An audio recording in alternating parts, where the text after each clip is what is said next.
Las Vegas. Former football legend O.J. Simpson became a free man again Sunday after serving 9 years for a botched hotel room heist in Las Vegas that brought the conviction and prison time he avoided in the killings of his ex-wife and her friend after his 1995 acquittal in the trial of the century in Los Angeles.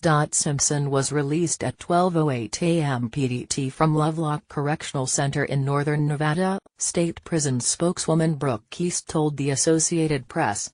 She said she did not know the driver who met Simpson upon his release and didn't know where Simpson was immediately headed in his first hours of freedom. "I don't have any information on where he's going," Keast added. Neither Simpson's attorney, Malcolm Laverne in Las Vegas, nor state parole and probation captain Sean O'Rudy, who has been handling Simpson's case, immediately responded to messages.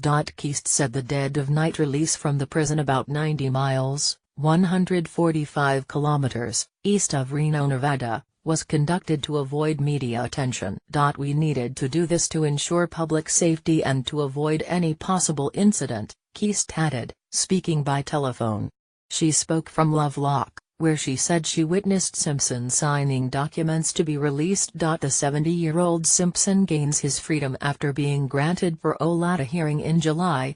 Unlike the last time he went free, 22 years ago, he will face restrictions, up to 5 years of parole supervision, and he's unlikely to escape public scrutiny as the man who morphed from charismatic football hero, movie star and TV personality into suspected killer and convicted armed robber. Simpson was looking forward to reuniting with his family, eating a steak and some seafood and moving back to Florida, Laverne said recently. Simpson also plans to get an iPhone and get reacquainted with technology that was in its infancy when he was sent to prison in 2008, his attorney said. The Florida Department of Corrections, however, said officials had not received a transfer request or required documents, and the Attorney General said the state didn't want him.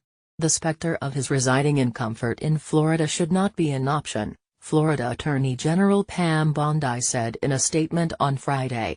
"Our state should not become a country club for this convicted criminal." Close friend Tom Scotto, who lives in Naples, Florida, has offered to have Simpson live at his house. Scotto also didn't immediately respond to messages about Simpson's plans. Simpson lost his home near Miami to foreclosure in 2012. Two of Simpson's children, Justin and Sydney, also live in Florida. He could live at least temporarily in Las Vegas, where a friend let Simpson use his home for 5 weeks during his robbery trial. His 5 years of parole supervision could be reduced with credits for good behavior. It's a new chapter for the one-time pop culture phenomenon whose fame was once again on display when the major TV networks carried his parole hearing live.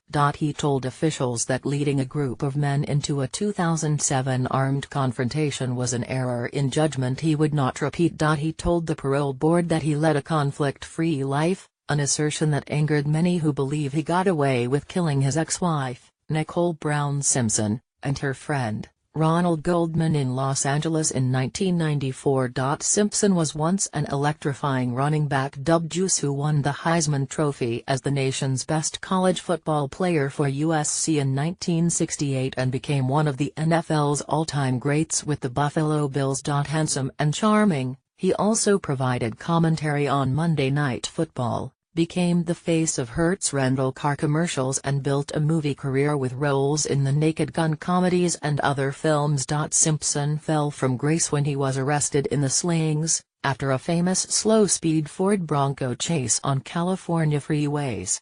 His subsequent trial became a live TV sensation that fascinated viewers with its testimony about a bloody glove that didn't fit and unleashed furious debate over race, police and celebrity justice.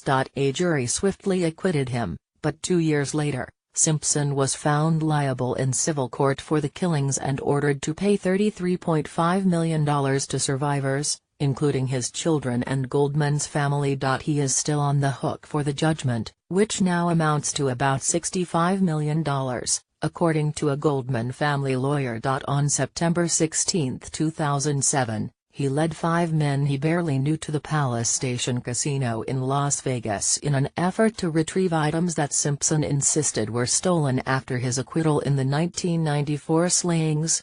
2 of the men with Simpson in Las Vegas carried handguns, although Simpson still insists he never knew anyone was armed. He says he only wanted to retrieve personal items, mementos and family photos. He went to prison in 2008, receiving a stiff sentence that his lawyers said was unfair. If the nation's Simpson obsession waned for a while, it resurged last year with the Emmy-winning F.